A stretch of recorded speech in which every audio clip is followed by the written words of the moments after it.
When Vladimir Putin disrupted Europe's peace by declaring war on a 44 million strong democracy, he justified his actions by claiming that modern, Western-leaning Ukraine was a perpetual threat to Russia's ability to feel comfortable, grow, and exist. But after thousands of dead in damaged towns and cities, and more than 10 million people displaced within Ukraine and overseas, the questions remain. What is Putin's goal behind the Ukraine attack? In this video, we are going to discuss the million-dollar question: why is Putin invading Ukraine? Hello viewers, welcome to the Ukraine War! We are here to deliver you updates of all the new political moves regarding the Russia-Ukraine conflicts, the casualties, strategies, and aftermaths of the ongoing war in detail. Subscribe to our channel and hit the bell icon if you don't want to miss any of those. Having said that, let's jump into today's topic. The Russian leader's primary goal was to invade Ukraine and topple its government, thereby putting a stop to Ukraine's aspirations to join NATO. He was unable to take Kyiv, Ukraine's capital, and has now moved his focus to the east and south of the country. On the day he launched the invasion, Putin informed the Russian people that his purpose was to demilitarize and denazify Ukraine, to defend people who had been subjected to 8 years of bullying and genocide by Ukraine's government. "We have no intention of occupying Ukrainian land. We have no intention of forcibly imposing anything on anyone," mentioned Putin with certainty. He said that this was not even a war or an invasion, but rather a special military operation that Russian state-controlled media were forced to portray. The allegation of Nazis and atrocities in Ukraine were false. A Russian claim that Ukraine was developing a dirty bomb based on plutonium was also debunked. Whatever the rationale, Russia regarded this as a watershed event. Russia's future and role in the world are on the line, said Sergei Narishkin, Russia's foreign intelligence head. Foreign Minister Sergei Lavrov spoke of liberating Ukraine from persecution, while President Volodymyr Zelensky, who was democratically elected, claimed that the adversary has identified me as target number 1. My family is target number 2. Russia invaded Ukraine from the north via Belarus, as well as the south and east, but Ukraine's tenacious defense prompted the Kremlin to abandon its goal to destabilize the government. You may ask whether Putin's agenda has shifted or not. Russia stated its major goal a month into the invasion, liberation of Donbass, which refers to Ukraine's eastern provinces of Luhansk and Donetsk. In a battle that began in 2014, Russian-backed rebels controlled more than a third of this territory. Now, Russia wants to take control of the entire region. The Kremlin said that the first phase of the invasion had largely met its goals, which it described as significantly diminishing Ukraine's war capabilities. However, Russia has scaled back its intentions, retreating from the whole Kyiv region and leaving the remains of killed citizens behind. The deceptive language of denazification persists, but Russia's forces are now concentrating their efforts on capturing the 2 largest eastern provinces and establishing a land corridor running east from Crimea to the Russian border. Before the attack, it was evident that President Putin planned to take over the whole east, acknowledging Luhansk and Donetsk as 2 Russian puppet states. The president of the Luhansk statelet has already proposed conducting a referendum on joining Russia, similar to the widely criticized plebiscite in Crimea in 2014. It's unclear whether Russia's president also wants to take control of Kherson's whole southern area and expand his power down Ukraine's Black Sea coast. President Putin's bigger aim, in addition to his military objectives, is to preserve Ukraine's future neutrality. As part of a broad peace proposal announced in Turkey, the Ukrainians have offered this in exchange for security guarantees from partners. Why does Putin want Ukraine to be neutral? Ukraine has increasingly shifted its allegiance to the West, including the EU and NATO, since gaining independence in 1991 as the Soviet Union dissolved. The demise of the Soviet Union was viewed as the disintegration of historical Russia by President Putin, who wanted to change that. He claims that Russians and Ukrainians are one people, dismissing Ukraine's lengthy history. Ukraine never had steady traditions of legitimate sovereignty, he claims.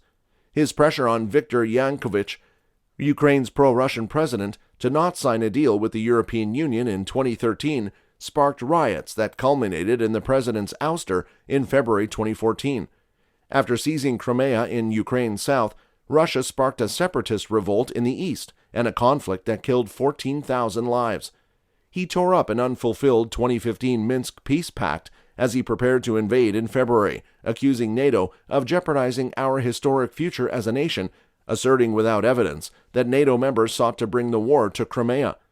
Before the presentation of Ukraine's proposals, Russia stated that it was exploring a neutral, demilitarized Ukraine with its army and navy, similar to Austria or Sweden, both EU members.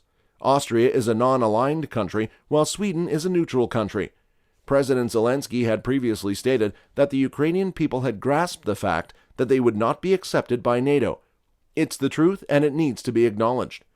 Russia claims Ukraine has become more realistic in its approach, but does not consider its peace proposals to be a breakthrough, implying that the conflict would continue. However, Kyiv's offer included Ukraine would become a non-bloc and non-nuclear state with no foreign military facilities or contingents on its soil. In the case of an assault, strict legally enforceable assurances would oblige nations like the United Kingdom, China, the United States, Turkey, France, Canada, Italy, Poland, and Israel to safeguard a neutral Ukraine. Ukraine would be able to join the European Union if guarantor states had discussions and came to Ukraine's defense within 3 days. Ukraine would not join military political coalitions, and any foreign exercises would be subject to the approval of guarantor countries. Ukraine's quest to join NATO and the EU is written in the country's 2019 constitution, so any changes would necessitate a vote some months later. Now a question comes, what about Crimea and the rest of Eastern Europe? Russia is dissatisfied with Ukraine's proposal for the future status of Crimea, which it seized in 2014. The future status of Crimea will be decided after 15 years of negotiations. According to the Kremlin, Crimea is now Russian territory, and the Russian constitution prohibits anybody else from debating its status. All Russian forces would leave Ukrainian territory as part of Kyiv's urgent peace offers, and the future of the eastern territories held by Russian-backed rebels would be addressed by the two presidents during a ceasefire conference. Ukraine will never agree to give up its sovereignty. President Putin, on the other hand, will not want to give up any territorial gains earned during the war, especially because his stated goal is to liberate Ukraine's east. Russia's demand for demilitarization has never been taken seriously by Ukraine, and Moscow's emphasis on denazification is essentially Russian propaganda. President Zelensky has stated that he is willing to grant Russian minority language status, as well as that of other neighboring nations' languages, and that he does not consider this to be a serious issue. What exactly is Putin's problem with NATO? The goal of the West's 30-member defensive military alliance, according to Russia's Putin, is to fracture society in Russia and eventually destroy it. He requested that NATO go back to 1997 and halt its eastward expansion, remove its soldiers and military infrastructure from member nations that joined the alliance after 1997, and avoid placing attack weapons near Russia's borders before the conflict. That includes Central and Eastern Europe, as well as the Baltic states. The West agreed in 1990 that NATO would extend not an inch to the east, but did so nevertheless, according to President Putin. However, because this was before the Soviet Union's demise, the pledge made to then-Soviet President Mikhail Gorbachev only applied to East Germany as part of a reunified Germany. The question of NATO enlargement was never considered at the time, Mr. Gorbachev subsequently stated. So lastly, is Putin planning anything bigger than Ukraine? Well, if he has, his military defeats in Ukraine may have put an end to any plans to expand beyond the country's boundaries. After hours of talks with Russia's autocratic leader, German Chancellor Olaf Scholz came to the following conclusion. Putin is attempting to establish a Russian empire. He wants to profoundly reshape Europe's status quo to reflect his vision. He has no reservations about employing military force to achieve his objectives. I have very strong concerns that we should get ready for a fresh ultimatum to the West that will be more militarized and hostile than we could have anticipated. Tatiana Stanovaya of Our Politik and the Carnegie Moscow Center anticipates a spiral towards a new Cold War clash. Western leaders are no longer fooled by Mr. Putin's readiness to destroy European cities to achieve his goal. President Joe Biden has called him a war criminal, and German and French politicians consider this conflict as a watershed moment in European history.